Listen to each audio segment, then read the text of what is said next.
Study 91 के official YouTube channel पर आप सभी विद्यार्थियों का मैं हार्दिक स्वागत अभिनंदन वंदन करता हूं। मैं जीएस फैकल्टी जेपी सर और आप लोगों के सामने इस चैनल के माध्यम से प्रीलिम्स स्पेशल ये जीएस क्लास लगातार जारी कर रहा हूं, जो उत्तर प्रदेश आयोग के द्वारा आयोजित की जाने वाली परीक्षाओं के लिए संजीवनी सिद्ध होगा, ऐसा मेरा प्रयास है और विश्वास भी है। लोक सेवा आयोग, उत्तर प्रदेश लोक सेवा आयोग के द्वारा जो परीक्षाएं आगामी आयोजित की जानी हैं, जिसमें आपका आरओ एआरओ यानी समीक्षा अधिकारी और सहायक समीक्षा अधिकारी, सहायक सचिव या फिर उत्तर प्रदेश पीसीएस जो कि मार्च में प्रस्तावित है, उसके लिए भी ये सेशन रामबाण सिद्ध होगा। शुरू करते हैं आज के इस सेशन को और आज का ये पहला सवाल, पहला क्वेश्चन जो है देखते हैं हम लोग। पहला क्वेश्चन और आज का ये पहला सवाल आप लोगों के सामने, जिसमें पूछा जा रहा है कि वेद का अर्थ है पहला ज्ञान, दूसरा धर्म संहिता, तीसरा आचार संहिता या चौथा ज्ञान का रहस्य। आपको जानकारी के लिए सबसे पहले तो बता दें कि वे भारत में सिंधु घाटी की सभ्यता यानी इंडस वैली सिविलाइजेशन, सिंधु घाटी की सभ्यता जो कि सिंधु और उसकी सहायक नदियों के तटीय क्षेत्रों में आबाद हुई। जब सिंधु घाटी की सभ्यता समाप्त हो गई, उसके खंडहरों पर जो सभ्यता आबाद हुई उसको वैदिक सभ्यता के नाम से जाना गया। किस नाम से जाना गया? वैदिक सभ्यता के नाम से जाना गया। वैदिक सभ्यता जो कि सिंधु घाटी सभ्यता के खंडहरों पर आबाद हुई और आर्यों के द्वारा इसको विकसित किया गया, आर्य लोगों के द्वारा स्थापित किया गया, इसीलिए इसे आर्य सभ्यता के नाम से जाना गया। किस नाम से जाना गया? आर्य सभ्यता या आर्यन सभ्यता के नाम से जाना गया। यद्यपि कि उस समय इन क्षेत्रों में आर्य और अनार्य दोनों लोग जो है रह रहे थे। सिंधु घाटी की सभ्यता जिन क्षेत्रों में आबाद थी उसको सप्त सिंधु प्रदेश के नाम से जाना जाता था। किस नाम से? सप्त सिंधु प्रदेश के नाम से जाना जाता था, जो कि सिंधु और उसकी 7 सहायक नदियों का क्षेत्र था। उसके बाद जब वो इस पर आर्यों के द्वारा आक्रमण किया गया, जैसा कि व्हीलर और गार्डन चाइल्ड जैसे इतिहासकारों ने बताया कि सिंधु घाटी की सभ्यता इसलिए समाप्त हो गई, बर्बाद हो गई, क्योंकि आर्य लोगों के द्वारा उन पर आक्रमण किया गया था। और इन आर्यों ने जब अपना साम्राज्य जो है स्थापित किया तो उसे ऋग्वेद में देव योनि के नाम से जाना गया। अगर आपसे जो है पूछा जाए कि सप्त सिंधु प्रदेश में आर्यन सभ्यता आबाद हुई, वैदिक सभ्यता जो है आबाद हुई, तब वो सप्त सिंधु प्रदेश को किस नाम से जाना गया? देव योनि के नाम से जो है जाना गया। वेद का जो है लिटरल मीनिंग होता है नॉलेज, यानी क्या? ज्ञान। वेद का लिटरल मीनिंग क्या होता है? नॉलेज होता है, ज्ञान होता है। इसलिए दिए हुए प्रश्न का कौन सा विकल्प सही होगा? अंतिम ना, कौन सा सही होगा? पहला विकल्प जो है सही होगा। आइए इससे संबंधित कुछ और तथ्यों पर जो है हम चर्चा करते हैं। अभी मैंने बताया आपसे कि वैदिक सभ्यता अगर आप जो है इसको पहली बार पढ़ रहे होंगे तब भी जो है आपको कोई प्रॉब्लम नहीं होगी। अगर आप इसको जो है इससे पहले पढ़ चुके होंगे तो इसमें कुछ नई बातें जो आपको जो है मिलेगी, बेहतर होगा कि उसको अपनी कॉपी पर जो है उसको नोट करते चलेंगे। वैदिक सभ्यता जो कि मैंने बताया सिंधु और उसके सहायक नदियों के तटीय क्षेत्रों में जो है आबाद हुई, और ये कब से कब तक रही थी? तो वैदिक सभ्यता 1500 ईसा पूर्व से लेकर के और 600 ईसा पूर्व तक, इसका टाइम पीरियड 1500 बीसी से लेकर के जो है 600 बीसी, और इसको 2 भागों में, इस कालखंड को 2 भागों में बांटा गया। कितने भागों में बांटा गया? 2 भागों में बांटा गया। एक वो टाइम पीरियड जब वेद और वेदों में सबसे पहले ऋग्वेद की रचना हुई, उसको ऋग्वैदिक काल कहा गया। क्या कहा गया? उसे ऋग्वैदिक काल कहा गया। ऋग्वैदिक काल, या इसे ही पूर्व वैदिक काल के नाम से जाना गया। पूर्व वैदिक काल या पूर्व वैदिक एरा। और ये कब से कब तक रहा था? जी हाँ, 1500 ईसा पूर्व से लेकर के और 1000 ईसा पूर्व के जो है टाइम पीरियड को ही किस नाम से जाना गया? ऋग्वैदिक काल कहा गया, इसे पूर्व वैदिक काल कहा गया। क्योंकि इसी टाइम पीरियड में दुनिया की सबसे प्राचीनतम साहित्य ऋग्वेद की रचना होती है, संकलन होता है, इसलिए इस टाइम पीरियड को ही किस नाम से जाना गया? ऋग्वैदिक एरा या ऋग्वैदिक काल के नाम से जाना गया था। जबकि 1500 से कब से 1000 से लेकर के 600 यानी 1000 से 600 बीसी का जो टाइम पीरियड था उसी को जो है किस नाम से जाना गया? इसको जाना गया उत्तर वैदिक काल के नाम से जाना गया। उत्तर वैदिक काल, उत्तर वैदिक काल, पोस्ट वैदिक एरा के नाम से जाना गया। और आपको जानकारी के लिए बता दें कि वैदिक काल में ही दुनिया की सबसे जो है प्राचीनतम वेद किसकी रचना हुई थी? ऋग्वेद का संकलन किया गया। किसके द्वारा किया गया? तो ऋग्वेद का जो है संकलन पराशर पुत्र वेद व्यास के द्वारा किया गया। वेद व्यास, जिनका वास्तविक नाम जो है कृष्णद्वैपायन ऋषि था, उन्होंने वेदों का संकलन किया, इसलिए जो है उनका नाम वेद व्यास हुआ था। तो ऋग्वैदिक काल में दुनिया की सबसे प्राचीनतम साहित्य ऋग्वेद का जो है संकलन किया गया, रचना किया गया। किस भाषा में किया गया? तो आप कहेंगे कि संस्कृत में। संस्कृत में भी वैदिक संस्कृत में जो है इसकी रचना की गई थी और ये पद्य में लिखा गया था। किस में लिखा गया था? यानी जो है पोएट्री फॉर्मेट में लिखा गया, पद्य में लिखा गया। जबकि उत्तर वैदिक काल में जो है दूसरे वेद किसका? यजुर्वेद,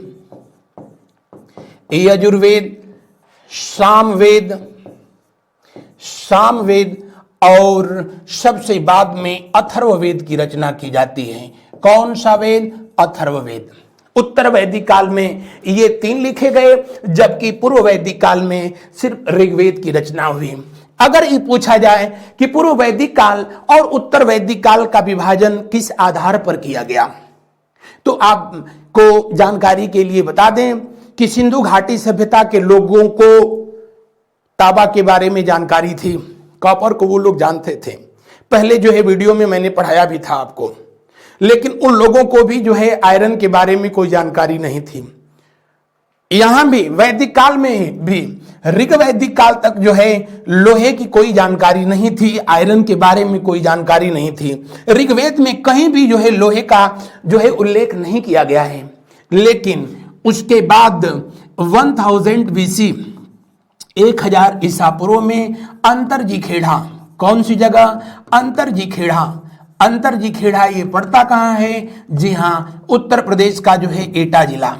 उत्तर प्रदेश के एटा जिला में 1000 बीसी यानी 1000 ईसा पूर्व में सबसे पहले लोहे के पाए जाने का प्रमाण मिलता है। और लोहे का उल्लेख उत्तर वैदिक काल के जो है साहित्यों में दिया गया, इसीलिए माना गया कि जो है इस टाइम पीरियड में लोहे की जानकारी हो चुकी थी, जबकि इस टाइम पीरियड में लोहे की कोई जानकारी नहीं थी। यानी जो है लोहा के आधार पर, आयरन के आधार पर जो है उत्तर वैदिक काल और पूर्व वैदिक काल को विभाजित किया गया है। आपको लगे हाथ में जो है बता दूं कि ऋग्वेद जिसको मैंने बताया कि विश्व की प्राचीनतम साहित्य है, ऋग्वेद 2 शब्दों से मिलकर के बना है, एक ऋक और दूसरा जो है वेद। ऋक का मतलब ही होता है क्या? छंदबद्ध श्लोक, छंदबद्ध श्लोक। और वेद का मतलब होता है क्या? ज्ञान। ऋग्वेद में विभिन्न देवी देवताओं के स्मरण में, स्तुति में लिखे गए मंत्रों का संकलन प्रस्तुत किया गया है। अगर आपसे पूछा जाए कि ऋग्वेद क्या है, तो आप कहें कि ऋग्वेद वो साहित्य है जिसमें विभिन्न देवी देवताओं की स्तुति में लिखे गए मंत्रों का, श्लोकों का संकलन है। और आपको जो है जानकारी के लिए बता दें कि ऋग्वेद में देवताओं को आवाहन करने के लिए जो है कितने मंत्र लिखे गए हैं। अगर मंत्र की बात पूछी जाए तो ये जो है 15,580 मंत्र जो है लिखे गए हैं। इन मंत्रों के समूह को ही सूक्त कहा गया है। क्या कहा गया है? सूक्त कहा गया। और सूक्त कितने लिखे गए हैं? 1028। 1028। उस 1028 में जो है साकल कितने हैं? तो आप कहेंगे कि 1017। और बालखिल्य कितने हैं? बालखिल्य कितने हैं? तो जी हां, इनकी संख्या है कितनी? 11। जबकि इन सूक्तों के समूह को ही मंडल कहा गया है। क्या कहा गया है? मंडल। और इसमें कुल कितने मंडल दिए गए हैं? 10 मंडल दिए गए हैं। या आपसे पूछा जाए कि ऋग्वेद में कुल कितने अध्याय हैं, तो उसको कहेंगे कि 10 अध्याय हैं, क्योंकि यहां अध्याय को, लेसन को ही मंडल के नाम से ठीक वैसे ही संबोधित किया गया जैसे रामचरितमानस में गोस्वामी तुलसीदास जी ने अध्याय के लिए कांड शब्द का इस्तेमाल किया है। महाभारत में वेदव्यास जी ने अध्याय के लिए पर्व शब्द का इस्तेमाल किया है। ठीक वैसे ही यहां पर किस शब्द का इस्तेमाल हुआ है? मंडल शब्द का। ऋग्वेद में कुल कितने मंडल हैं? 10 मंडल। कितने सूक्त हैं? 1028। कितने मंत्र लिखे गए हैं? 15,580 मंत्र लिखे गए हैं। और आपको जानकारी के लिए बता दें कि ऋग्वेद की जो भाषा है वो किस भाषा में लिखा गया है? वैदिक संस्कृत में लिखा गया। किस भाषा में लिखा गया? वैदिक संस्कृत में लिखा गया है। और किस शैली में इसको जो है लिखा गया, किस फॉर्मेट में लिखा गया है? तो आप कहेंगे कि इसको जो है पद्य शैली यानी पोएट्री फॉर्म में जो है लिखा गया है। विभिन्न देवताओं की स्तुति के लिए, इसमें आवाहन के लिए इसमें मंत्र लिखे गए हैं। जैसे ऋग्वेद का 3रा मंडल गायत्री को समर्पित, भगवान सूर्य को समर्पित, इसमें गायत्री मंत्र का उल्लेख किया गया है। ओम भूर्भुवस्सुः तत्सवितुर्वरेण्यम्। इसी तरह दूसरे जो है मंत्रों का भी इसमें उल्लेख किया गया है, अपने इष्ट को, अपने देवताओं को आवाहन करने के लिए, उनको याद करने के लिए, उनका स्मरण करने के लिए। वैसे आपको बता दें कि जो है वैदिक साहित्य में कुल कितने देवताओं का उल्लेख हुआ है? 33 देवताओं का उल्लेख किया गया है। कितना? 33। बढ़ते हैं हम लोग अगले क्वेश्चन के तरफ, अगले प्रश्न के तरफ। साथ में जो है और भी इंपॉर्टेंट बातें मैं आप लोगों को बताता रहूंगा। अगला प्रश्न जो है कह रहा है कि ऋग्वेद में कुल सूक्तों की संख्या कितनी है? अब चूंकि मैंने जो पीछे बताया था आपको, तो कोई बहुत ज्यादा आपको परेशानी नहीं होनी चाहिए। स्पष्ट मैंने यहां लिखा है कि ऋग्वेद में कितने सूक्त लिखे गए थे? 1028 यानी 1028। तो दिए हुए प्रश्न का कौन सा जो है उत्तर सही होगा? दिए हुए प्रश्न का पहला ना, कौन सा? जी हां, 3रा विकल्प जो है सही होगा और 100% सही होगा। कुछ अलग बात अगर जो मैं बताऊं तो ऋग्वेद, अगर इसको पहली बार आप पढ़ रहे होंगे तब भी कोई दिक्कत आपको नहीं होगी। मैं पूरा प्रयास कर रहा हूं कि इसमें एमसीक्यू फॉर्मेट के साथ साथ, एमसीक्यूज के साथ साथ जो है आपको डिस्क्रिप्टिव मैटर भी जो है बताए जाएं। ऋग्वेद के उपवेद को क्या कहा जाता है? ऋग्वेद के उपवेद को कहा जाता है आयुर्वेद। क्या कहा जाता है? ऋग्वेद के उपवेद को आयुर्वेद कहा जाता है। आयुर्वेद, और जिसकी रचना जो है ऐसा बताया जाता है कि अत्रि मुनि के द्वारा किया गया। किसके द्वारा जो है किया गया था? अत्रि मुनि के द्वारा। बाबा रामदेव ना, अत्रि मुनि। बाद में जो है पाणिनि के द्वारा, पतंजलि के द्वारा, और उसके बाद की प्रक्रिया बाबा रामदेव ने पूरा की और इसको जन जन तक पहुंचाने का काम किया। जिंदगी को, जीवन को निरोग रखने के जो है विभिन्न आयामों का इसमें जो है उल्लेख किया गया। तो आपसे पूछा जाए क्या कि ऋग्वेद के उपवेद को किस नाम से जाना जाता है? आप कहेंगे आयुर्वेद। और इसकी रचना किया था किसने? अत्रि मुनि के द्वारा किया गया। अगर जो है आपसे पूछा जाए कि ऋग्वेद के पुरोहित को किस नाम से जाना जाता था? पुरोहित या विशेषज्ञ, या यूं कह लें कि वो ऋषि जिनको ऋग्वेद की जो है ऋचाएं मतलब श्लोक कंठस्थ थे, जो कि इससे संबंधित यज्ञ कार्य संपन्न कराते थे, उनको होत्री कहा जाता था।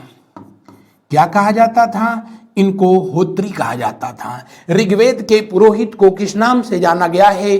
जी हां, ऋग्वेद के पुरोहित को होत्री के नाम से जाना गया है।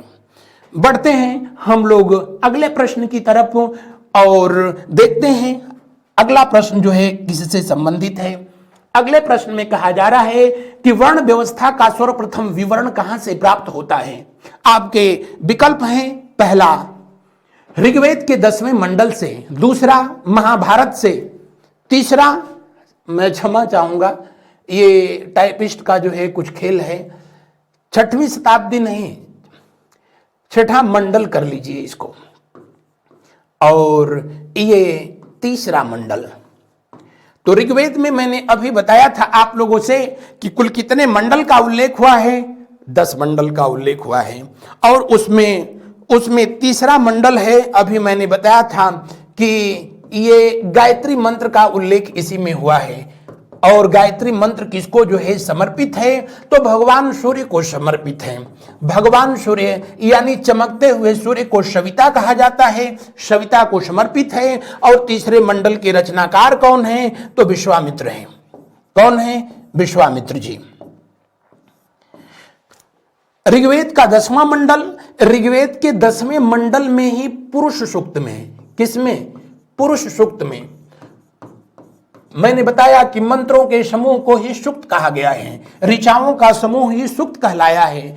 पुरुष सूक्त में सबसे पहले इस बात का उल्लेख किया जाता है कि ब्रह्मा के विभिन्न अंगों से विभिन्न मानव जातियों की उत्पत्ति हुई।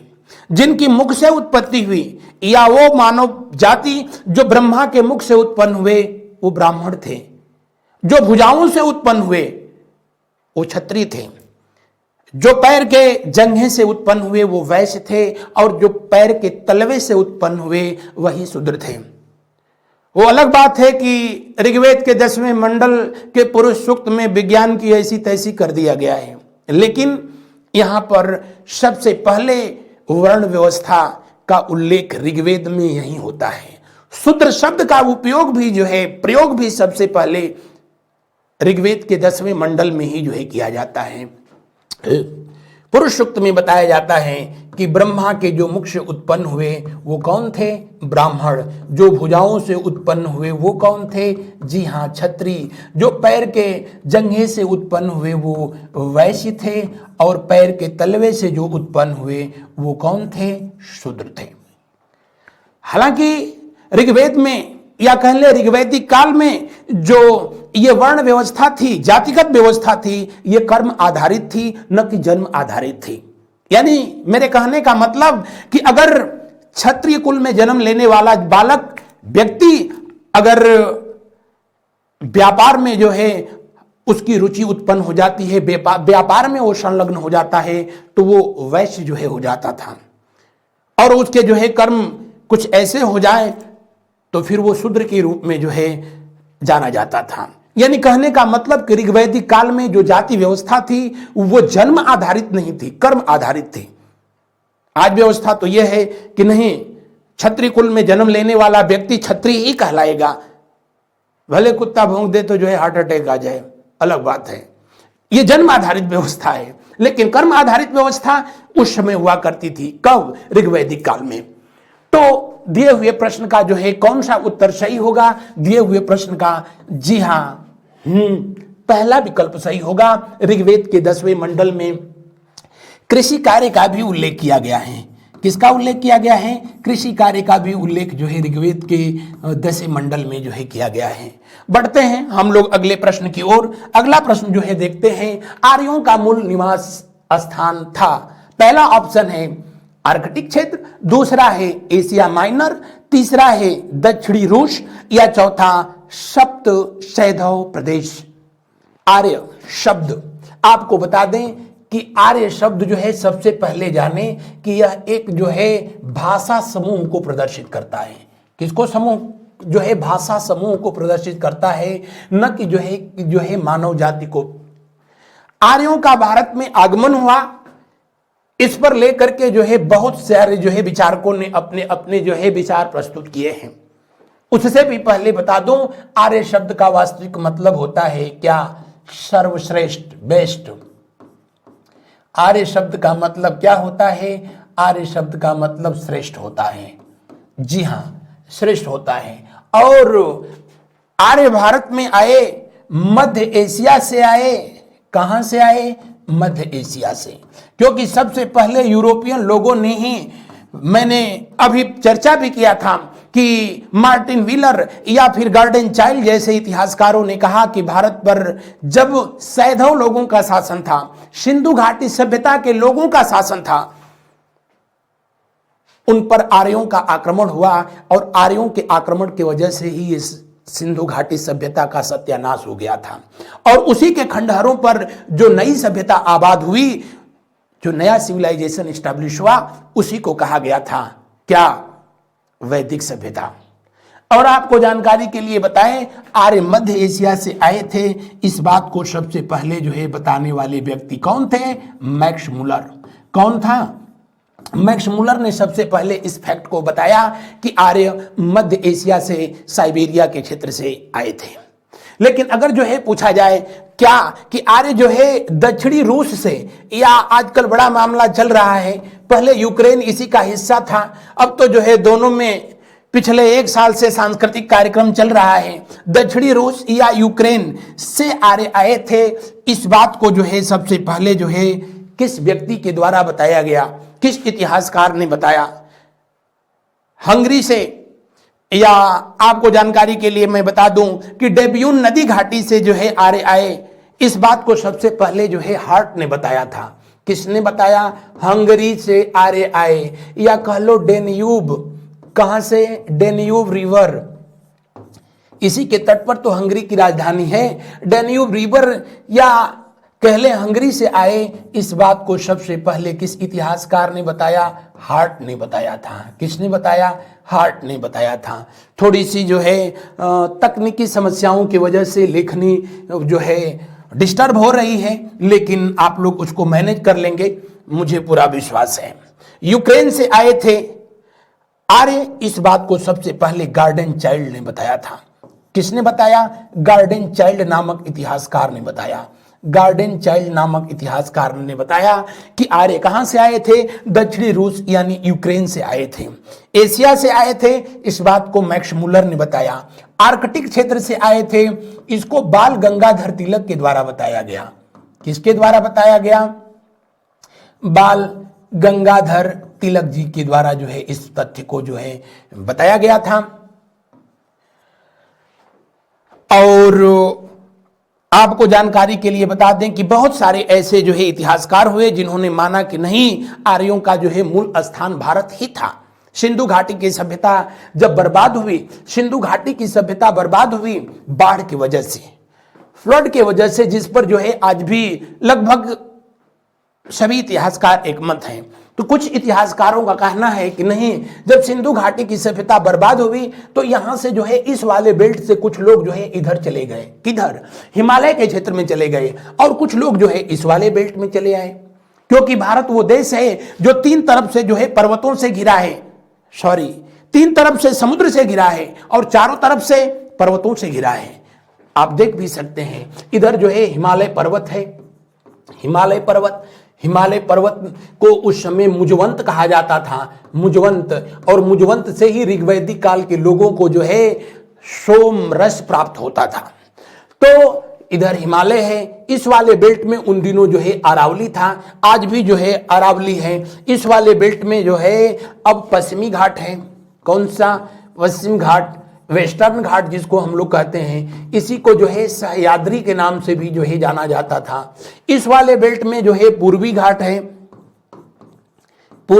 है, इस वाले बेल्ट में भी जो है ये पूर्वी घाट और पश्चिमी घाट जहां मिले हुए हैं उनको नीलगिरी के नाम से जो है जाना जाता है। हालांकि भारत का सबसे जो है दक्षिणतम माउंटेन सीरीज यहीं पर जो है कार्डमम हिल है, जिसको इलायची की पहाड़ियां जो है कहा जाता है। तो भारत लगभग जो है चारों तरफ से पर्वतों से घिरा हुआ जो है देश है और 3 तरफ समुद्र है। इधर है कौन सा? अरब सागर। अरब सागर को ही जो है पहले पारावत के नाम से जाना जाता था। इस वाले बेल्ट पर जो है बताने की जरूरत नहीं, जो है बंगाल की खाड़ी है, और इस वाले बेल्ट पर जो है हिंद महासागर यानी जो है इंडियन ओशियन है।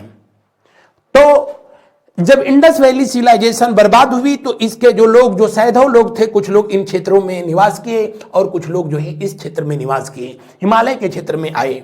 जो इस क्षेत्र में रह गए, क्योंकि दक्षिण भारत में गर्मी बहुत पड़ती है, उमस वाली गर्मी पड़ती है, शायद इसीलिए दक्षिण भारत के लोग बहुत गोरे होते हैं। और हिमालय वाले बेल्ट में उत्तर भारत बताने की जो है जरूरत नहीं है। जो इस क्षेत्र में लोग थे जो सांवले हुए, उन्हीं को द्रविड़ कहा गया, और जो इधर थे उनको जो है आर्य कहा गया, आर्य। और इन आर्यों के द्वारा ही उत्तर भारत में जो एक नया सिविलाइजेशन, एक नई सभ्यता जो है स्थापित किया गया, और उसी को आर्य सभ्यता या उन्हीं टाइम पीरियड में आर्यों के द्वारा वेदों का संकलन किया जाता है, इसीलिए इसको वैदिक सभ्यता के नाम से भी जाना गया था। तो दिए हुए प्रश्न में आपसे जो है पूछ रहा था, क्या पूछ रहा था कि आर्यों का मूल निवास स्थान क्या था? मध्य एशिया, एशिया माइनर था। इसलिए दिए हुए प्रश्न का कौन सा विकल्प सही होगा? कौन सा सही होगा? अंतिम सी ना, कौन सा? बी सही होगा। लेकिन आपको क्लियर कट अगर जो है बिल्कुल इस तरह से जो है लिख दे कि आर्यों का मूल निवास डेन्यूब रिवर था, इस तथ्य को किसने बताया था? आर्यों का मूल निवास जो है आर्कटिक क्षेत्र था, इसको जो है किसने बताया? अगर इस तरह से प्रश्न को जो है पूछेगा तो फिर जो है इसका आंसर जो है बदल जाएगा, जो कि मैंने आप लोगों से एक्सप्लेन किया। अदरवाइज दिए हुए प्रश्न का दूसरा विकल्प सही होगा। आर्यों का मूल निवास मध्य एशिया था। ये अपना आयोग भी जो है मानता है, हमारी एनसीईआरटी भी मानती है, तो हम लोगों को मानने में क्या दिक्कत है? हम लोग भी मानेंगे। अगला प्रश्न को देखते हैं। अगला प्रश्न देखिए, नेक्स्ट क्वेश्चन पर जो है हम लोग चलते हैं। 1400 ईसा पूर्व का एशिया माइनर का एक अभिलेख जिसमें वैदिक देवताओं का वर्णन है, किस स्थल पर पाया गया है? जी हां, आपको जानकारी के लिए बता दें कि आर्य भारत में मध्य एशिया से आए थे। मैक्स मुलर ने जो बताया था, शायद मैक्स मुलर वो पहले व्यक्ति थे, पहले यूरोपियन व्यक्ति थे, जर्मनी के फिलोसफर थे, दार्शनिक थे, जिन्होंने वेदों का अध्ययन किया, वेदों पुराणों का अध्ययन किया था। और तुर्की के अनातोलिया के पठार पर पाया गया ये बोगस कोई अभिलेख, जिस पर वैदिक सभ्यता के, वैदिक देवी देवताओं के नामों का उल्लेख किया गया है, जिससे ये प्रूफ होता है, ये प्रमाण मिलता है कि आर्य मध्य एशिया के क्षेत्र से ही भारत में आए होंगे, या यह भी हो सकता है कि उन क्षेत्रों पर आर्यों का अधिकार रहा होगा, क्योंकि भारत वो देश है जिसका समय के साथ सिर्फ इतिहास नहीं ना भूगोल भी बदला है। सभी देशों का समय के साथ सिर्फ इतिहास बदलता है, लेकिन भारत वो देश है जिसका समय के साथ इतिहास और भूगोल दोनों बदला है। वरना ये भारतवर्ष की सीमाएं कभी दजला फरात नदियों से लगती थी, वो दजला फरात जो कि वर्तमान समय में इराक और ईरान में बहती हैं। लेकिन काल चक्र के साथ जो है भारत का मानचित्र भी जो है बदलता गया, और उसके लिए भारत के ही रहने वाले विचित्र लोग जिम्मेदार उस समय भी थे, आज भी हैं। बहरहाल सिंधु घाटी सभ्यता के बाद जो वैदिक सभ्यता आई, उससे संबंधित, आर्यों से संबंधित ये जो है बोगस कोई अभिलेख कहां पर है? तो मैंने बताया टर्की, यानी कहां? तुर्की। तुर्की में भी जो है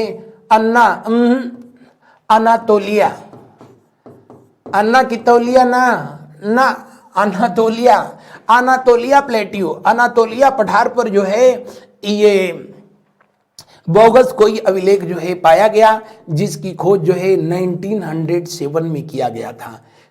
कब किया गया था? 1907 में। किसके द्वारा किया गया था? विक्लर महोदय के द्वारा किया गया।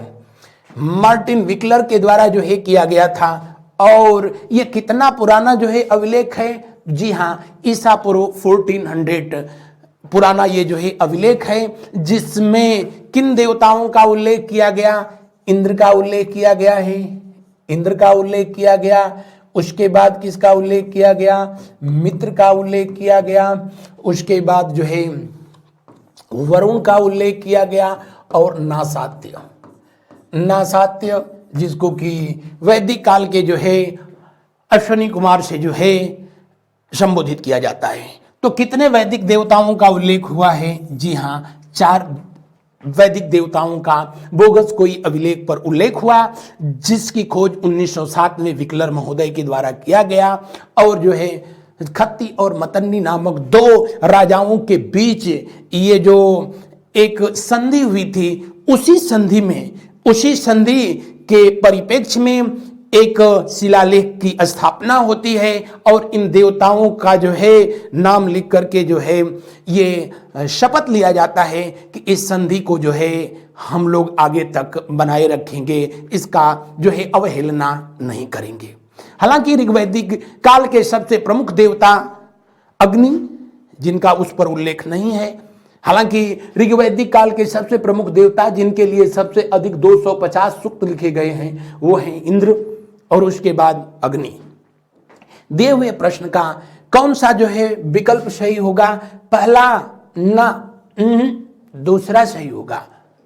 अगला प्रश्न देखते हैं हम लोग। अगले प्रश्न को देखें। वैदिक युग में मना का अर्थ है। वैदिक युग मैंने बताया अभी कि वैदिक युग जो है कब से कब तक जो है रहा था। जी हाँ, और इस युग में जो है कुल 4 वेदों की रचना किया जाता है, संकलन किया जाता है। चूंकि वेद ईश्वरीय वाणी थे, मनुष्यों के द्वारा उसकी रचना नहीं हुई, इसलिए जो है अपौरुषेय शब्द का उसके लिए इस्तेमाल किया गया। कौन सा शब्द? अपौरुषेय। वेदों के लिए अपौरुषेय शब्द का भी इस्तेमाल किया गया है, या अपौरुषेय साहित्य जो है इनको कहा गया। इनको श्रुति साहित्य कहा गया। श्रुति का मतलब होता है का, सुना हुआ साहित्य। दरअसल जब ऋग्वैदिक काल के जो है वैदिक काल के प्रारंभिक जो है समय में जब लिपि का ज्ञान नहीं था, तो ये ईश्वरीय जो मंत्र थे ये बहुत दिनों तक पीढ़ी दर पीढ़ी जो है गुरु शिष्य परंपरा के तहत बहुत दिनों तक गुरुओं के द्वारा अपने शिष्यों को, फिर शिष्यों के द्वारा उनके शिष्यों को, उनके शिष्यों को, तो हजारों वर्षों तक जो है ये चलता रहा था सिलसिला।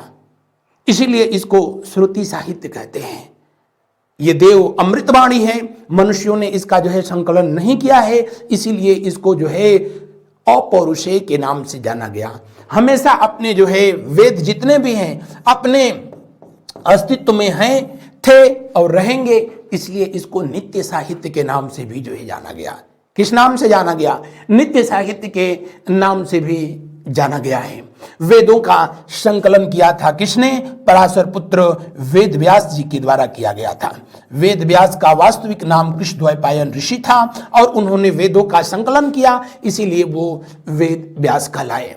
तो वैदिक युग में अलग अलग जो है शब्दों के लिए, क्योंकि संस्कृत भाषा में लिखे गए थे, वैदिक संस्कृत में लिखे गए थे, तो आज के जो शब्द हैं उस समय कुछ और नाम से जाना जाता था। जैसे वर वधू, कितना प्यारा इस समय हम लोगों के लिए नाम है वर वधू, लेकिन वो लोग इसके लिए अर्भ शब्द का इस्तेमाल करते थे। किसका इस्तेमाल करते थे? अर्भ शब्द का जो है इस्तेमाल करते थे। तावा के लिए जो है तांबा, कॉपर के लिए लोग जो है अयस शब्द का जो है इस्तेमाल करते थे। उसी तरह जो है ठीक वैसे ही धन के लिए ये लोग मना शब्द का इस्तेमाल करते थे। कौन? वैदिक काल के लोग। या कह लें कि वैदिक काल में मना का मतलब क्या होता था? मना का मतलब मना करना ना, मना का मतलब क्या? धन दौलत। और उस समय जो है ऋग्वैदिक काल में सबसे बड़ा जो धन था वो जो है उस समय गौ थी, यानी गायें थी। बहरहाल दिए हुए प्रश्न का कौन सा विकल्प सही होगा? पहला विकल्प सही होगा। बढ़ते हैं हम लोग अगले प्रश्न पर। अगले प्रश्न को जो है देखते हैं। ऋग्वेद संहिता के मंत्रों का 1/4 निम्नलिखित में से किस देवता को समर्पित है? ऋग्वेद संहिता का मतलब क्या होता है? तो वेद जो है पद्य में लिखे गए हैं, जो वेद पद्य में लिखे गए हैं उसको संहिता कहते हैं। क्या कहते हैं बेटा? संहिता कहते हैं। वैसे जानकारी के लिए बता दें आपको कि यजुर्वेद जो उत्तर वैदिक काल में जो है लिखा गया था, यजुर्वेद जो कि जो है उत्तर वैदिक काल में लिखा गया, यजुर्वेद गद्य और पद्य दोनों में लिखा गया है, यानी प्रोज और पोएट्री दोनों फॉर्मेट में लिखा गया। जो गद्य में लिखा गया है, गद्य में जो लिखा गया उसको जो है कहा गया क्या? उसी को कहा गया कृष्ण यजुर्वेद। क्या कहा गया? कृष्ण यजुर्वेद कहा गया। कृष्ण यजुर्वेद जिसकी रचना हुई थी कहां पर? दक्षिण भारत में, साउथ इंडिया में इसकी रचना हुई थी। लेकिन अगर पूछे कि यजुर्वेद की रचना कहां हुई तो आप कहेंगे कि कहां पर? कुरुक्षेत्र में। कुरुक्षेत्र, वही कुरुक्षेत्र जहां पर महाभारत का जो है युद्ध हुआ था, वही कुरुक्षेत्र जहां पर भगवान कृष्ण ने गीता का जो है उपदेश दिया था, वही महाभारत जिसको जय संहिता के रूप में वेद व्यास जी ने सबसे पहले लिखा था, वहीं पर यजुर्वेद जो है लिखा गया। यजुर्वेद में ही युद्ध कला का वर्णन भी किया गया है। आपको जानकारी के लिए बता दें कि यजुर्वेद का जो हिस्सा जो है पोएट्री फॉर्मेट में लिखा गया है, पद्य में लिखा गया है, उसको कहते हैं क्या? शुक्ल यजुर्वेद कहते हैं। क्या कहते हैं? शुक्ल यजुर्वेद कहते हैं। शुक्ल यजुर्वेद कहते हैं, शुक्ल यजुर्वेद। और इसे वाजसनेयी संहिता के नाम से भी जाना जाता है। मैंने अभी बताया ना, क्या बताया? कि जो पद्य में लिखा गया जो है वेद का हिस्सा ही संहिता कहलाता है। और आपको बता दें कि शुक्ल यजुर्वेद की रचना जो है उत्तर भारत में हुई थी।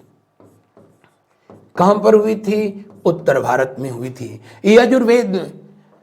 यजुर्वेद में कर्म कांडों का उल्लेख किया गया है, जो है यज्ञ से संबंधित कर्म कांडों का यहां पर उल्लेख किया गया है। यज्ञ से संबंधित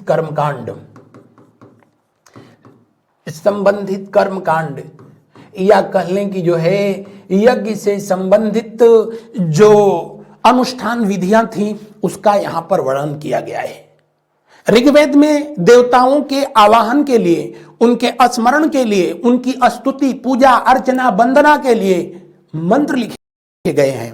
लेकिन यहां मंत्रों के साथ साथ उन देवताओं को प्रसन्न करने के लिए दूसरे विधि विधानों का भी वर्णन किया गया है। जैसे भगवान शंकर के लिए, भगवान भोलेनाथ के लिए मंत्र कर्पूर गौरम करुणावतारम संसार सारम भुजगेंद्रहारम सदा वसंतम हृदयारविंदे भवम भवानी सहितम नमामि। ये ऋग्वेद का मामला है। आप भगवान को स्मरण कर रहे हैं जब कुछ नहीं कर रहे हैं तो, लेकिन इस मंत्र का उच्चारण करते हुए भगवान भोलेनाथ को अर्घ दे रहे हैं, जल चढ़ा रहे हैं, ये यजुर्वेद का मामला है। बेलपत्र चढ़ा रहे हैं या जो भी ऐसे वस्तुएं जो उनको पूजा पाठ में चढ़ाई जाती है उसका अनुष्ठान आप कर रहे हैं, तो ये यजुर्वेद का जो है मामला है। और आगे बताऊंगा कि सामवेद में, ऋग्वेद में लिखे हुए मंत्र को संगीतबद्ध तरीके से, लयबद्ध तरीके से जो है गाया गया है। ऋग्वेद में क्या किया गया है? ऋग्वेद में सिर्फ मंत्र जो है लिखे गए हैं, आवाहन के लिए मंत्र लिखे गए हैं, श्लोक लिखे गए हैं। और यजुर्वेद में क्या किया गया है? इन मंत्र के अलावा जो है मंत्र प्लस जो है अनुष्ठान विधियां, कर्मकांड की विधियों का जो है उल्लेख किया गया है। जबकि सामवेद जो है, आगे मैं अभी बताऊंगा, सामवेद में ऋग्वेद के मंत्रों को ही लयबद्ध तरीके से जो है गाया गया है। जैसे मैंने बताया ना कि कर्पूर गौरम करुणावतारम संसार सारम भुजगेंद्रहारम, ये ऋग्वेद है। लेकिन इसी को लय में अगर जो है आप गाते हैं, कैसे? कर्पूर गौरम करुणावतारम संसार सारम भुजगेंद्रहारम। ये सामवेद का मामला है। सामवेद भारतीय संगीत की जननी है। बहरहाल मैं यही बता रहा था कि जो पद्य में लिखे गए हैं वैदिक मंत्र, उन्हें संहिता के नाम से जो है जाना गया है। वैसे क्योंकि क्रम में है तो मैं बता दूं, यजुर्वेद के उपवेद को क्या कहा गया है? जी हां, इसके उपवेद को धनुर्वेद के नाम से जाना गया। किस नाम से जाना गया है? धनुर्वेद के नाम से जाना गया है। धनुर्विद्या का इसमें उल्लेख हुआ है और इसकी रचना किसने किया है? विश्वामित्र जी ने किया है। किसने किया है? विश्वामित्र के द्वारा किया गया है। अगर जो है आपसे पूछूं, क्या यजुर्वेद के पुरोहित को किस नाम से जाना जाता है? यजुर्वेद के पुरोहित को किस नाम से जाना गया है? जी हां, यजुर्वेद के पुरोहित को अद्यवर्यु के नाम से जाना गया। अद्यवर्यु के नाम से जो है जाना गया है। अगर जो है आपसे पूछा जाए, क्या पूछा जाए? अगर आपसे पूछा जाए कि यजुर्वेद में कुल कितने जो है मंडल हैं, यानी कितने अध्याय हैं, आप कहेंगे बस इतना, 40 सबसे अधिक। लेकिन मंत्र कितने हैं? तो बस इतने हैं। मंत्र जो है लगभग 2000 के आसपास। लेकिन सबसे अधिक अगर पूछा जाए कि मंडल का उल्लेख जो है किस वेद में है, तो आप कहेंगे कि जी हां, यजुर्वेद में है। सबसे अधिक अध्याय 40 जो है दिए गए हैं। बढ़ेंगे हम लोग अगले प्रश्न की ओर। उससे पहले और सारी बातें जो हैं इससे रिलेटेड जो मैं बताता रहूंगा, वैसे आपको जानकारी के लिए बता दें कि वैदिक साहित्य के अंतर्गत क्या क्या है। तो आप कहेंगे कि वैदिक साहित्य के अंतर्गत वेदों, चारों वेदों का, प्लस इनको सरल शब्दों में समझने के लिए ब्राह्मण ग्रंथों का, इसके अलावा आरण्यक और उपनिषद, इनका समावेश किया जाता है। तो आपसे पूछा जाए कि वैदिक साहित्य में क्या क्या सम्मिलित हैं, तो आप कहेंगे कि चारों वेद हैं, ब्राह्मण ग्रंथ हैं, आरण्यक हैं और उपनिषद हैं। उपवेद ध्यान रखेंगे, बहुत पूछा है, आगे भी उस पर प्रश्न है। उपवेद जो विभिन्न वेदों के हैं, जैसे ऋग्वेद के उपवेद को आयुर्वेद कहते हैं, यजुर्वेद के उपवेद को धनुर्वेद कहते हैं। आगे बताऊंगा सामवेद के उपवेद को गंधर्व वेद, और जो है अथर्ववेद के उपवेद को जो है शिल्प वेद कहा जाता है। ये उपवेद वैदिक साहित्य के अंग नहीं है, बल्कि वैदिकोत्तर साहित्य के पोस्ट वैदिक लिटरेचर के अंग हैं। अगले प्रश्न का हम लोग जो है अब देखेंगे। अगला प्रश्न जो है क्या कह रहा है? अगले प्रश्न में जो है पूछा जा रहा है कि किस संहिता को ब्रह्मवेद कहा जाता है। उससे पहले एक मिनट। वैसे ऋग्वेद, यजुर्वेद, सामवेद या अथर्ववेद, ये तीनों के तीनों जो वेद थे मूल रूप से अपने वर्तमान अस्तित्व में गुप्त काल में आए थे। यहाँ जो प्रश्न था उस प्रश्न में जो है आपसे पूछा गया था कि ऋग्वेद संहिता के मंत्रों का 1/4 निम्नलिखित में से किस देवता को समर्पित थे। तो संहिता को मैं बताने लगा था, और इसमें 1/4 जो है किसको समर्पित है? इंद्र को समर्पित है। किसको? इंद्र को समर्पित है। इंद्र के लिए 250 सूक्त लिखे गए हैं। कितने? 250 सूक्त। मंत्र नहीं, ध्यान रखेंगे, मंत्रों के समूह को सूक्त कहते हैं। और इंद्र ऋग्वैदिक काल या वैदिक काल के जो है सबसे प्रमुख देवता थे, जिनके लिए विभिन्न शब्दों का उपयोग हुआ है। जैसे पुरंदर का मतलब होता है किला को तोड़ने वाला, इंद्र के लिए इस्तेमाल हुआ है। वृत्तासुर का इन्होंने जो है अंत किया था, इसीलिए इनको वृत्तासुर हंता के नाम से भी जाना जाता है। किसको? इंद्र को। इसके अलावा इनको और किस नाम से जो है जाना जाता है?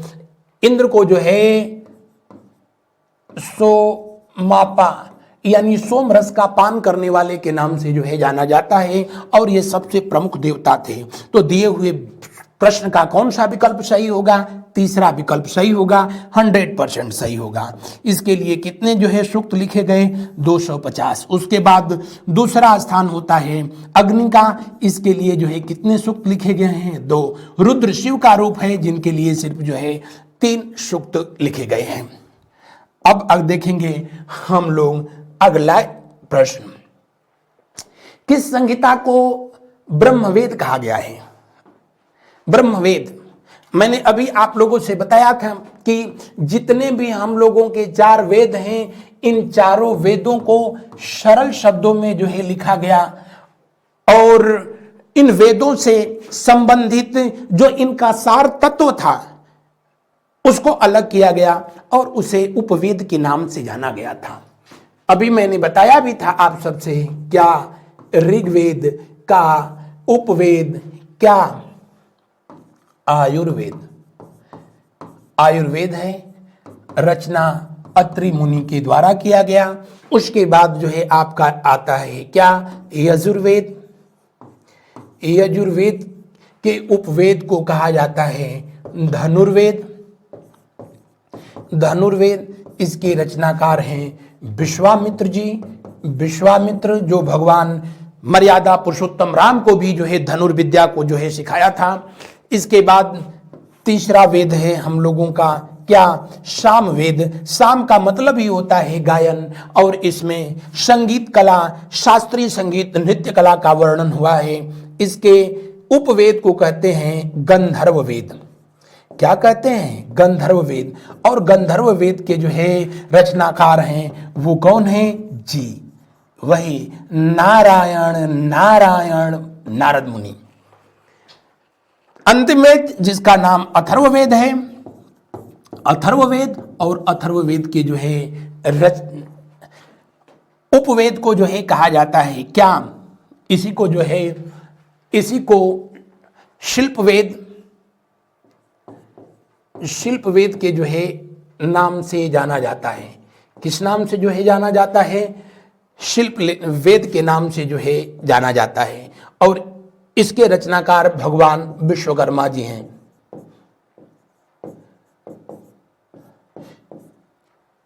कौन है? भगवान विश्वकर्मा जी हैं। ये जितने भी जो है चारों वेद हैं, इन वेदों के जो पुरोहित हुए, वेदों के जो है पुरोहित को, ये जो वेद हैं उनके पुरोहित को किस नाम से जो है जाना जा रहा है? आगे देखेंगे, 1 मिनट।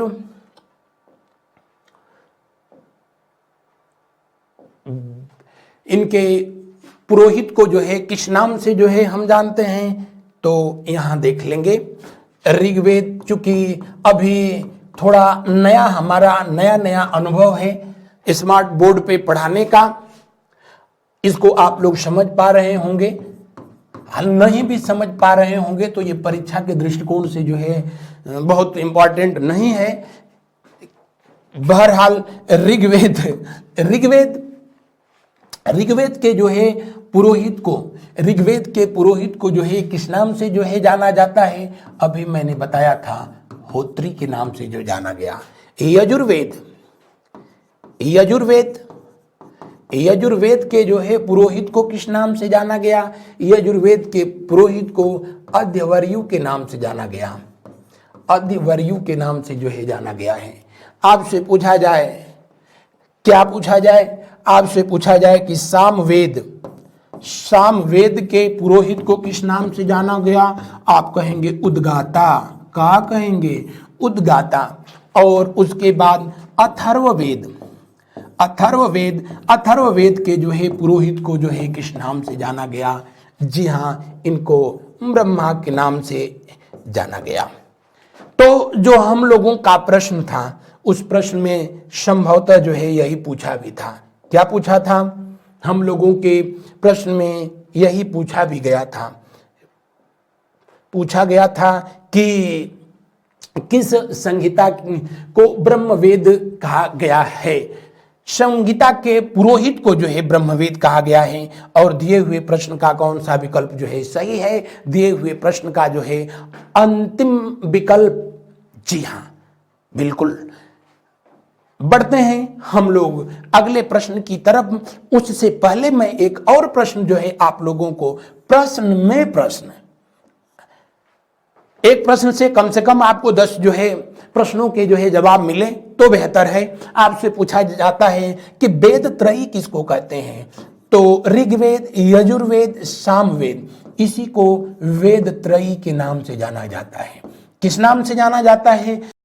वेद त्रयी के नाम से जाना जाता है, क्योंकि तीनों वेद जो है यज्ञ संबंधित कर्म कांडों से, यज्ञ से संबंधित हैं, देवताओं से संबंधित हैं। अभी मैंने बताया कि ऋग्वेद में विभिन्न देवताओं के प्रार्थना में लिखे गए मंत्रों का संकलन प्रस्तुत किया गया है। यजुर्वेद में मंत्रों के साथ साथ यज्ञ संबंधित अनुष्ठान का वर्णन किया गया है। सामवेद में ऋग्वेद के ही वेदों को प्रस्तुत किया गया है। ऋग्वेद के ही वेदों को जो है लयबद्ध तरीके से जो है प्रस्तुत किया गया है। तो ये तीनों बिल्कुल जो है एक दूसरे से जो है संबंधित हैं। सामवेद को अगर जो है थोड़ा सा हम लोग जो है देखेंगे तो मैं एमसीक्यू भी कराता रहूंगा, एमसीक्यूज, और आप लोगों को इनके बारे में बताता भी रहूंगा। क्या इसमें जो है ऋग्वेद के करीब जो है 1549 मंत्र जो हैं, 1549 मंत्रों में से 75 सिर्फ जो है ऋग्वेद से लिए, सामवेद में जो 75 मंत्र हैं ये इनके अपने हैं, और शेष जो है किससे लिए गए हैं? ऋग्वेद से जो है लिए गए हैं, ऋग्वेद से लिए गए हैं। सामवेद में मैंने बताया कि साम का मतलब ही होता है क्या? गायन। क्या होता है शाम का मतलब? गायन। सामवेद को भारतीय संगीत की जननी कहा गया है, जहां सबसे पहले सारे गामा पधनी सा यानी संगीत के 7 स्वरों का उल्लेख हुआ है। तो सामवेद में कुल कितने जो है मंत्र? 1549, उसमें से सिर्फ 75 जो है सामवेद के हैं, शेष ऋग्वेद से जो है लिए गए हैं और उनको संगीतबद्ध तरीके से इसमें प्रस्तुत किया गया है। सामवेद के उपवेद को अभी मैंने जो है बता दिया है आप लोगों से। सामवेद के उपवेद को गंधर्व वेद कहते हैं, गंधर्व वेद, और इसके रचनाकार हैं कौन? नारायण नारायण नारायण नारद मुनि। सामवेद के जो है उपवेद को गंधर्व वेद कहते हैं, और सामवेद के जो है पुरोहित को किस नाम से जानते हैं? सामवेद के पुरोहित को उद्गाता कहते हैं। क्या कहते हैं? उद्गाता कहते हैं। आइए देखते हैं प्रश्न जो है, प्रश्न में जो है पूछा क्या जा रहा है। कह रहा है कि निम्नलिखित ग्रंथों में किसमें सर्वप्रथम परीक्षित, राजा परीक्षित, सर्वप्रथम राजा परीक्षित। राजा परीक्षित आपको जानकारी के लिए बता दें कि महाभारत युद्ध में सिर्फ 16 वर्ष की अवस्था में वीरगति को प्राप्त करने वाला अर्जुन पुत्र अभिमन्यु के ये सुपुत्र थे। 16 वर्ष के अभिमन्यु महाभारत में कौरवों के द्वारा घेर करके मारे गए, और 16 वर्ष की अवस्था में ही इनके ये सुपुत्र भी थे जिनका नाम राजा परीक्षित। वाकई अभिमन्यु महान रहे होंगे, और कहा जाता है कि इन्हीं से जो है कलयुग प्रारंभ होता है। 4 युगों का वर्णन है हिंदू माइथोलॉजी में, जिसमें आपको आगे मैं जो है बताऊंगा। त्रेता द्वापर, सतयुग, त्रेता द्वापर, कलयुग। तो कलयुग की शुरुआत राजा परीक्षित से होती है, और इसका शुरुआत जो है, इनका उल्लेख जो है किया गया है सर्वप्रथम कहां किया गया है? इसका सर्वप्रथम उल्लेख अथर्ववेद में होता है। कहां पर होता है? अथर्ववेद में। इनका उल्लेख महाभारत में भी है, महाभारत में भी है, लेकिन चूंकि सर्वप्रथम पूछ रहा है इसलिए दिए हुए प्रश्न का अंतिम ना कौन सा? पहला विकल्प सही होगा। बढ़ते हैं हम लोग जो है अगले प्रश्न की तरफ। अगले प्रश्न को जो है हम लोग देखते हैं। नेक्स्ट क्वेश्चन को देखते हैं हम लोग। वेद त्रयी है, लीजिए मैंने अभी जस्ट थोड़ी देर पहले आप लोगों को जो है बताया था वेद त्रयी मतलब क्या। वेद त्रयी में जो अंतिम वेद है अथर्ववेद है वो सम्मिलित नहीं है। क्यों कि उसका यज्ञ से लेना देना कुछ नहीं है।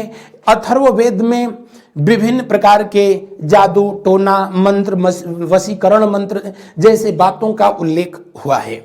इसीलिए अथर्ववेद को बाकी 3 वेदों से बिल्कुल अलग रखा गया है। वेद त्रयी में अथर्ववेद नहीं है, तो जहां जहां अथर्ववेद है उनको काट दीजिए।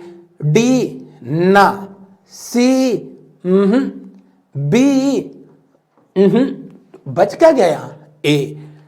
दिए हुए प्रश्न का कौन सा विकल्प सही है? जी हां, पहला विकल्प सही है, लेकिन अपने टाइपिस्ट की गलती के लिए मैं क्षमा प्रार्थी हूं। ये सावेद नहीं है ना, सामवेद है। सामवेद, यजुर्वेद, ऋग्वेद। तो दिए हुए प्रश्न का पहला विकल्प 100% सही है, 100% सही है। आगे देखते हैं हम लोग। सबसे पहले राज्याभिषेक की परंपरा कब आरंभ हुई? राज्याभिषेक जैसे आज इलेक्शन के बाद इलेक्शन जीत जाने वाला कैंडिडेट को शपथ ग्रहण कराया जाता है। शपथ ग्रहण करते हुए नेता या मंत्री आप लोग देखते होंगे वो जलती हुई जो है अग्नि के सामने गीता रामायण या अपने जो है धर्म से संबंधित पुस्तक लेकर के शपथ लेते हैं, कसम खाते हैं कि जो कुछ भी करेंगे देश के लिए करेंगे। लेकिन हकीकत ठीक उसी के उल्टा होता है, वो मन ही मन कहते हैं कि अपने लिए करेंगे। उन दिनों भी वैदिक काल में भी शपथ ग्रहण की परंपरा रही होगी, और उसको तब शपथ ग्रहण नहीं, तब राज्याभिषेक कहा जाता था। क्या कहा जाता था? राज्याभिषेक जो है कहा जाता था। राज्याभिषेक आपको बता दें कि ऋग्वैदिक काल में राजा को जन कहा जाता था। क्या कहा जाता था? जन। और उस समय भी जो है जो जन का जो है पद था वो वंशानुगत था। क्या था? वंशानुगत था।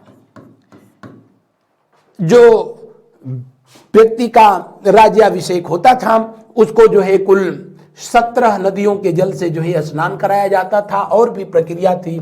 ये सभी काम पुरोहित के द्वारा संपन्न कराया जाता था।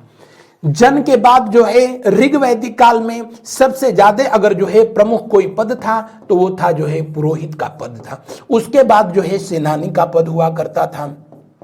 सेनानी का, इनको रत्नी कहा जाता था। कुल 12 ऐसे जो है रत्नियों का उल्लेख किया गया है, लेकिन सबसे पहला इसका प्रमाण जो है कहां से प्राप्त होता है? कहां से प्राप्त होता है? जी हाँ, ऋग्वैदिक काल में ही इसका उल्लेख किया हुआ है। तो दिए हुए प्रश्न का कौन सा विकल्प सही होगा? पहला ना, कौन सा? दूसरा। अगला प्रश्न को जो है हम लोग देखते हैं। अगले प्रश्न को देखिए। वैदिक युग में राजा के पश्चात महत्वपूर्ण अधिकारी था। मैंने बता ही दिया, इससे पहले ही बता दिया। वैदिक युग की जो है प्रशासनिक व्यवस्था को अगर जो है देखा जाए, प्रशासनिक व्यवस्था कैसी थी? तो ऐसी थी। दरअसल गृह या कुल जो एक परिवार होता था, इनके समूह को ही ग्राम कहा जाता था। ग्राम के समूह को विष कहा जाता था, और विष के समूह को जन कहा जाता था। जन का जो प्रमुख होता था वो राजन होता था। राजन का पद वंशानुगत होता था। विष प्रमुख को विषपति कहते थे। क्या कहते थे? विषपति कहा जाता था। ग्राम के प्रमुख को ग्रामीणी कहा जाता था, यानी आज का जो ग्राम प्रधान है उन दिनों ग्रामीणी थे। और गृह के जो है प्रमुख को गृहपति कहा जाता था, या कुलूप के नाम से जो है जाना जाता था। आपको जानकारी के लिए जो है बता दें कि वैदिक युग में, चूंकि वैदिक युग की जो है ये बात कर रहा है, ऋग्वैदिक युग में जो है राजन के बाद दूसरा पद जो था वो प्रमुख था, वो था जो है किसका? पुरोहित का। किसका? जो है पुरोहित का। लेकिन उत्तर वैदिक काल में जो है सेनानी का पद जो है प्रमुख हो गया था। सेनानी का जो है पद प्रमुख हो गया था। ऑप्शन में जो है दोनों को दिया है, दोनों को दिया है। चूंकि ऋग्वैदिक काल पहले रहा था इसलिए जो है उसके साथ हम लोग जाएंगे और दिए हुए प्रश्न का कौन सा विकल्प जो है सही होगा। दिए हुए प्रश्न का पहला न कौन सा, तीसरा। अगर जो है आपसे पूछता क्या उत्तर वैदिक युग अगर जो नाम लेता तब सेनानी जो है सही उत्तर होता। या हालांकि यहां नाम ये कुछ भी नहीं ले रहा है, नाम ये कुछ भी नहीं लिया है, आयोग का ये प्रश्न है। तो दिए हुए प्रश्न में चूंकि ऋग्वैदिक काल पहले रहा था इसलिए जो है हम पुरोहित को सही करेंगे। आयोग ने भी इसी को सही माना है। बढ़ते हैं अगले प्रश्न की ओर।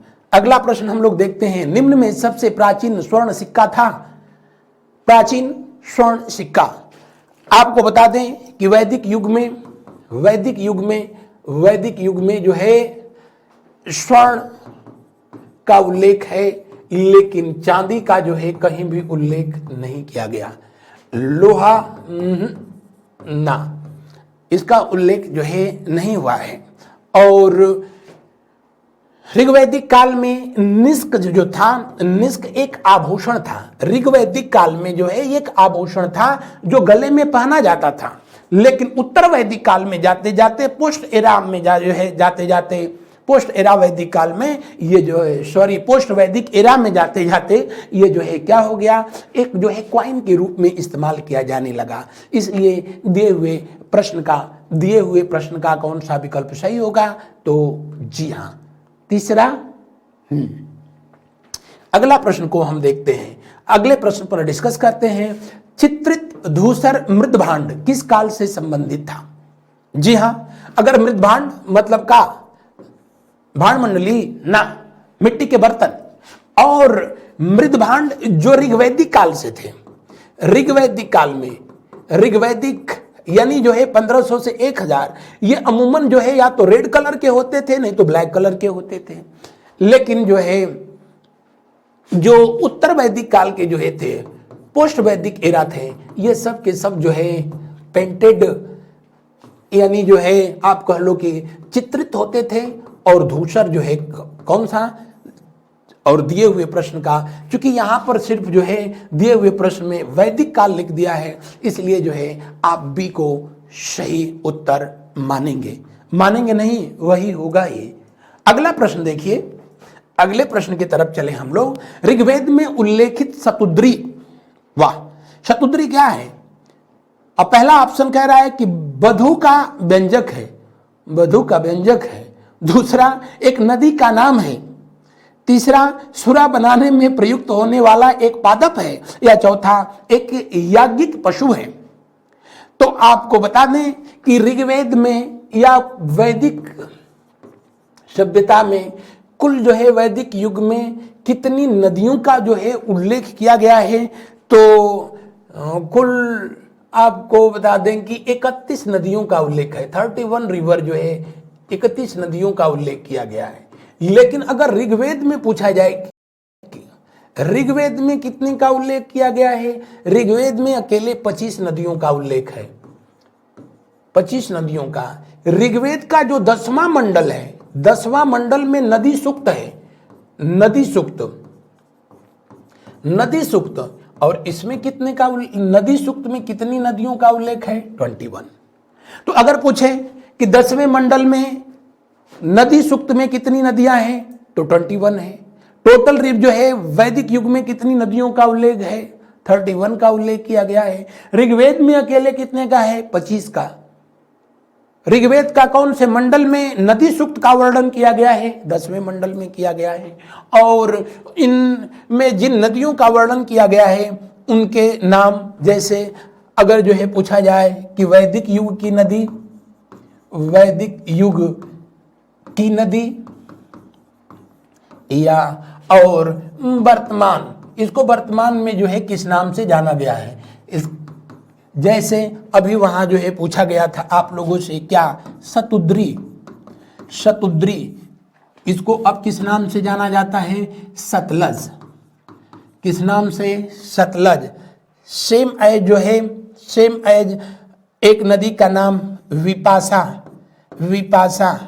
विपाशा को अब किस नाम से जाना जाता है?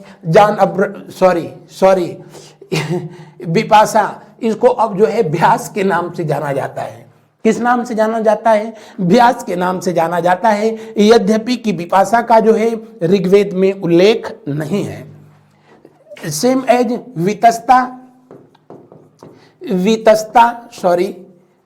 वीतस्ता, इसको जो है अब झेलम कहा जाता है, झेलम जो है कहा जाता है। इनके अलावा जो है और भी जो है नदियां जो कि बहती हैं कहां पर? अफगानिस्तान में। जैसे बहुत पूछता है, अफगानिस्तान में बहने वाली ऋग्वैदिक काल की नदी थी गोमती। उत्तर प्रदेश की गोमती नहीं, उत्तर प्रदेश की गोमती तो उत्तर प्रदेश में भी है और आज भी गोमती ही कहलाती है, जो कि फुलहर झील से निकल करके और हमारे गाजीपुर के पास जा करके गंगा से मिल जाती है। लेकिन ऋग्वैदिक काल की गोमती ये अफगानिस्तान में बहने वाली नदी थी और वर्तमान समय में इसको गोमल के नाम से जो है जाना जाता है। अफगानिस्तान की कितनी नदियों का ऋग्वेद में वर्णन है? 4 नदियों का वर्णन किया गया है। एक जो है काबुल, दूसरी जो है स्वात, तीसरी जो है गोमती, चौथी जो है कुर्रम। तो पूछा जाए कि ऋग्वेद में वर्तमान अफगानिस्तान में बहने वाली कितनी नदियों का वर्णन है? 4 नदियों का वर्णन किया गया है। उसमें गोमती को जो है ज्यादा जो है पूछता है। अगर आपसे पूछा जाए कि वैदिक युग की प्रमुख नदी कौन थी, तो जो है आप बताएंगे कौन? सिंधु, जिससे कि सोना प्राप्त होता था, ये प्रमुख नदी थी, प्रमुख नदी। और इसके लिए कुल 176 जो है श्लोक लिखे गए हैं। जबकि अगर पूछे पवित्र नदी कौन थी, पवित्र नदी का नाम पूछेगा, जी हाँ, पवित्र नदी जो है सरस्वती थी। सरस्वती, जिनके लिए नदी तमा, देवी तमा, माते तमा का जो है उपयोग किया गया है, लिखा गया है। यानी सबसे अच्छी नदी, सबसे अच्छी देवी, सबसे अच्छी माँ कौन? सरस्वती, जिनको वर्तमान समय में अब किस नाम से जाना जाता है? इनको वर्तमान समय में जाना जाता है घग्गर या हाकरा नदी के नाम से, जो अरावली से निकल करके और राजस्थान में बहती है। अगले प्रश्न की ओर जो है हम लोग बढ़ेंगे, उससे पहले जो है इस प्रश्न का सही उत्तर जो है क्या है? इस प्रश्न का सही उत्तर बताने की जरूरत नहीं। कौन सा? यानी दूसरा विकल्प सही है, एक नदी का नाम है। अगले प्रश्न को देखिए, निम्नलिखित वेदांगों में से कौन एक सही सुमेलित नहीं है? ये वेदांग क्या है? आपको जानकारी के लिए बता दें कि वेदांग, वेदों को ठीक ढंग से पढ़ने, सीखने, समझने के लिए वेदांगों की रचना हुई। और वेदांगों की संख्या कितनी है? 6 है। वेदांग कितने हैं? कुल 6 वेदांग जो है लिखे गए हैं। और कौन कौन से हैं? तो एक है शिक्षा, उसके बाद कौन सा है? कल्प है, उसके बाद कौन सा है? व्याकरण है, उसके बाद जो है कौन सा? छंद है, उसके बाद कौन सा है? तो निरुक्त है, और ज्योतिष शास्त्र है। ज्योतिष शास्त्र है। 6 हुए कि नहीं हो गए? हो गए।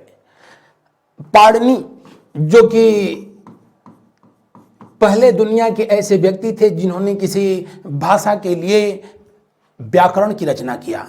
पाणिनि ने वेद रूपी शरीर के लिए इन वेदांगों को कहा क्या? शिक्षा जो है वेद रूपी शरीर का जो है क्या है? जी हाँ, ये नाक है। कल्प क्या है? ये जो है हाथ है। व्याकरण क्या है? तो वेद रूपी शरीर का मुंह है। कल्प वेद रूपी शरीर का हाथ है। छंद वेद रूपी शरीर का जो है पैर है। निरुक्त वेद रूपी शरीर का कान है। और ज्योतिष शास्त्र क्या है? यानी ज्योतिष क्या है? तो नेत्र है। क्या है? नेत्र है। अब यहां पर आपसे प्रश्न में जो है अबजगर जो पूछा जाए कि वेदांग कितने हैं? 6 हैं। और इन वेदांगों को किस लिए जो है बनाया गया है? इनके रचना के पीछे उद्देश्य क्या है? तो वेदों को ठीक ढंग से समझने, उनकी व्याख्या करने, उनका ठीक से उच्चारण करने के लिए ही इन 6 वेदांगों की जो है रचना हुई थी।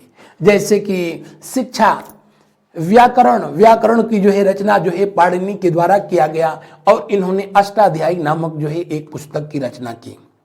अष्टाध्यायी संस्कृत भाषा में, ये संस्कृत ही नहीं दुनिया के किसी भी भाषा की पहली व्याकरण की पुस्तक थी, पहली ग्रामर की पुस्तक थी, जिस पर भाष्य लिखा था किसने? पतंजलि के द्वारा लिखा गया। पुष्यमित्र शुंग के दरबार में पतंजलि रहा करते थे और पाणिनि जो है नंद वंश के संस्थापक महापदम नंद के दरबार में रहा करते थे। प्रश्न में क्या पूछ रहा है उसको जो है देखते हैं। निम्नलिखित वेदांगों में से कौन एक सही सुमेलित नहीं है? तो आपको बता दें कि ज्योतिष वेदांग कितने हैं? 6। निरुक्त, व्याकरण, शिक्षा, ध्वनि शास्त्र, ज्योतिष, खगोल शास्त्र, कल्प, कर्मकांड। इसमें कुछ जो है मिस्टेक है।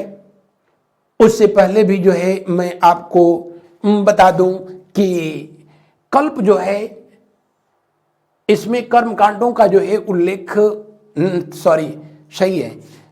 निरुक्त में जो है व्याकरण का जो है उल्लेख नहीं किया गया है ना।